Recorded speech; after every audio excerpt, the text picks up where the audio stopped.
ఇక జోరుగా election betting, కోట్లలో పందాలు పెడుతున్న బెట్టింగ్ రాయలు. కొన్ని చోట్ల ఆన్లైన్, కొన్ని చోట్ల క్యాష్ టు క్యాష్.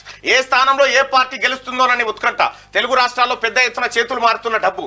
బెట్టింగ్ లో 2 కోట్లు పోగొట్టుకున్న కొడుకు, ఇనుప రాడ్డుతో కొట్టి చంపిన తండ్రి.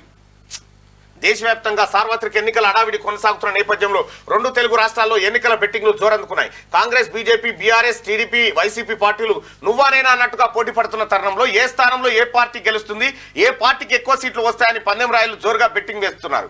వేసవిలో దంచి కొడుతున్న ఎండల కంటే ఈ ఎన్నికల హీటే ఎక్కువగా ఉంది. ఐపీఎల్ బెట్టింగ్లను మించి ఎన్నికల బెట్టింగ్లు నడుస్తున్నట్టు సమాచారం. లక్షలు కాదు, కోట్లలో జరుగుతూ ఉందట ఇదంతా.